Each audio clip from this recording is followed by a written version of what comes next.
پہلے current affair کے طور پر ایک کریٹیکل ایشو میں نے ڈسکس کرنا ہے،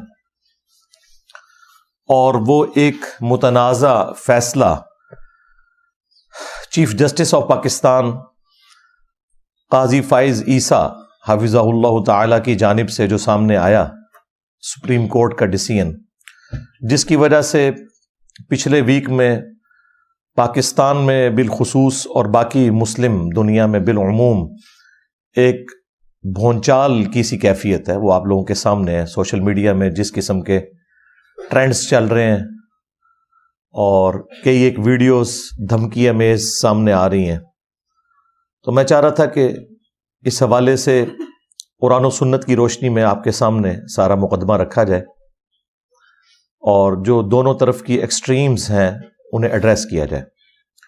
سب سے پہلے تو میں ایک جنرل ورڈکٹ دوں گا اس فیصلے کے اوپر کہ یہ فیصلہ جو ہے وہ آئین کی روح سے بھی، قرآن و سنت کی روح سے بھی انتہائی مبہم، ادھورا بلکہ گمراہ کن فیصلہ ہے، اس میں کوئی شک نہیں ہے۔ لیکن اس کی بنیاد کے اوپر سپریم کورٹ کے چیف جسٹس کے خلاف مذہبی کارڈ کو یوز کرنا اور انہیں قتل کی دھمکیاں دینا، یہ بھی قرآن و سنت کے منافی ہے، جو ہمیں سوشل میڈیا پہ دیکھنے کو مل رہا ہے۔ علماء کرام کا جو غصہ ہے وہ بالکل حق بجانب ہے، اور اکثر علماء نے بڑی ڈیسنٹ گفتگو کی ہے، انہوں نے علمی طریقے سے اپنے معاملات کو سامنے رکھا ہے، لیکن چند ایک علماء ایسے ہیں جنہوں نے ڈائریکٹلی دھمکیاں دی ہیں قتل کی، اور بعض نے انڈائریکٹلی اور مذہبی کارڈ کے طور پر اسے استعمال کیا، بعض مذہبی جماعتوں نے بھی اور بعض سیاسی جماعتوں نے بھی۔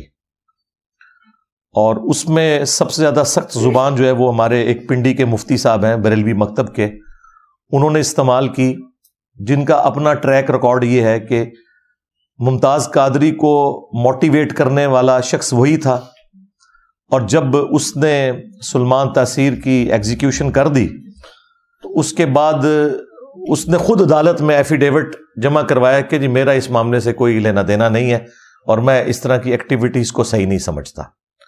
حالانکہ اس کی ویڈیوز موجود ہیں، جس میں ایک ویڈیو میں تو اس نے اپنی پگڑی بھی اس طریقے سے سر ہلایا کہ اٹھا کے نیچے پھینکی ہے۔ تو یہ سب کے سب لوگ بظاہر تو ایسا ہی لگتا ہے کہ دنیاوی مفاد کی خاطر، اپنے مکتب فکر کی ترویج کی خاطر، اپنی گدی کو بچانے کی خاطر ختم نبوت کے حوالے سے بات کرتے ہیں، ادروائز انہیں ختم نبوت کی کاز کے ساتھ کوئی لینا دینا نہیں ہے۔ اور ویسے بھی میں تو یہ ختم نبوت کی جتنی تحریکیں ہیں انہیں ختم نبوت تحریکیں سرے سے مانتا ہی نہیں ہوں، یہ اینٹی قادیانی تحریکیں ہیں۔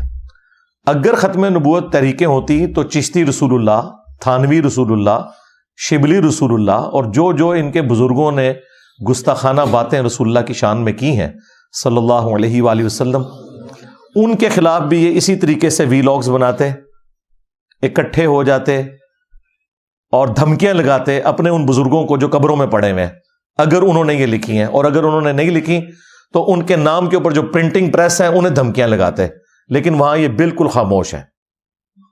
یہ ان کی منافقت اور دو نمبری ہے۔ انشاءاللہ میں آج تو مجھے موقع ملا ہے، میں پھر سے اسے ہائی لائٹ کروں گا، اس سے بہتر کوئی موقع نہیں ہے کہ اگر ختم نبوت کے حوالے سے مسلمانوں کے مکاتب فکر کے علماء میں اگر کوئی درد پیدا ہوا ہے تو ایک پازیٹیو جذبہ ہے، اسے ہم انشاءاللہ تعالی یوز کر کے اصل مجرمین تک پہنچانا چاہتے ہیں کہ وہ مجرمین کون ہیں کہ جن کے عقائد اور نظریات کی بنیاد کے اوپر غلام احمد قادیانی دجال نے جھوٹا دعوی نبوت کیا۔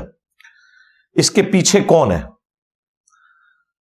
یہ اس چور کا جو کھرا ہے نا، وہ انہی سارے فرقوں کے بزرگوں کے ہاں نکلتا ہے، اس لیے ان معاملات میں یہ خاموش ہے۔ لہٰذا میں تو ان کی کسی قسم کی ختم نبوت کے حوالے سے ایکٹیویٹی کو بالکل اخلاص کے اوپر مبنی نہیں سمجھتا۔ یہ اینٹی قادیانی تحریکیں ہیں، سارے کے سارے لوگ اینٹی قادیانی ہیں، ختم نبوت پہ یہ کام کر ہی نہیں سکتے۔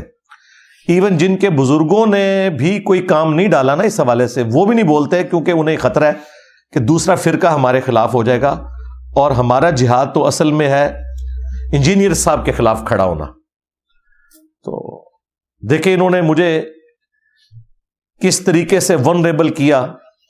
میرے نام میں مرزا آتا تھا اور انہوں نے کئی سالوں تک یہ مہم چلائی،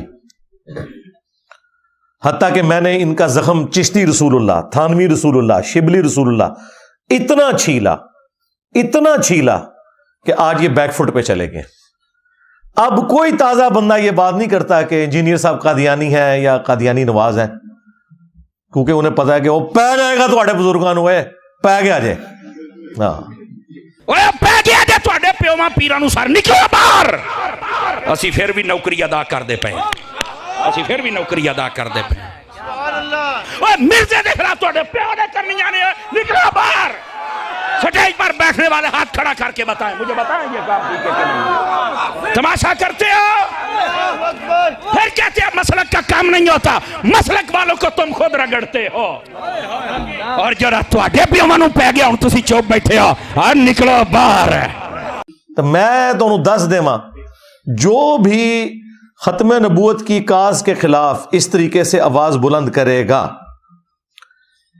چشتی دجال کا ماننے والا یا تھانوی دجال کا ماننے والا یا غلام احمد قادیانی دجال کا ماننے والا، میں نے اس کا کوئی بابا نہیں چھوڑنا. اگو لے کے پیچھے تک سارے پون کے رکھ دینے. دیکھیں کس طرح یہ سہمے بیٹھے ہیں. بڑا بڑا وقت آیا جے نہ ہوتے، یقین کرو. مولوی جن سے اسٹیبلشمنٹ ڈرتی تھی، عدلیہ کے ججز ڈرتے تھے، آج ہم سے جو ہے وہ بھیک مانگ رہے ہیں کہ انجینئر صاحب ہمارے بزرگوں کو گستاخ رسول نہ کہا کریں. واہ واہ، تم پوری دنیا کو گستاخ رسول کہو، اس کے اوپر چندے بٹورو، بزرگیاں ویل کرو، اور یہ سلسلہ تمہارا تھمنے کو نہ آئے. آج اسی ڈاکٹرن کے اوپر جب ہم نے تمہاری گستاخیاں ہائی لائٹ کی ہیں تو اب تمہیں یہ برا لگ رہا ہے. اگر تم واقعی رسول اللہ کے ساتھ مخلص ہوتے نا تو میرے ساتھ آ کے کھڑے ہوتے صلی اللہ علیہ وآلہ وسلم. دیکھو تم نے اور تمہارے بزرگوں نے غداری کی. 1200 سال میں جتنی عزت اویل کی تھی تم لوگوں نے اللہ اور اس کے رسول کے نام کو بیچ کر، مکے اور مدینے کی آوازیں لگا کر دیوبند میں، بریلی میں، اجمیر میں، بغداد میں لوگوں کو جا کے پھینکا.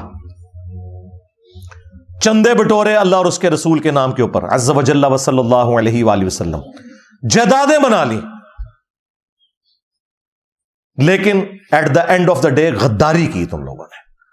تو دیکھو پھر اللہ تعالیٰ نے تم سے کیسا بدلہ اتارا ہے کہ 1200 سال میں جو تم لوگوں نے عزت اویل کی تھی، اللہ تعالیٰ نے 12 سال کے اندر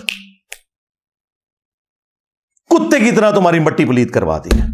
میرے نبی سا ہے ہی کوئی نہیں، تیرے بابے تے شے ہی کوئی نہیں. ہمارا ایک نعرہ تمہارے سارے دجالوں کو لے ڈوبا ہے، خواہ وہ چشتی دجال ہو، شبلی دجال ہو، تھانوی دجال ہو، یا ان کی شیطانی اولاد غلام احمد قادیانی دجال ہو. سب فارغ ہو گئے اللہ کے فضل سے.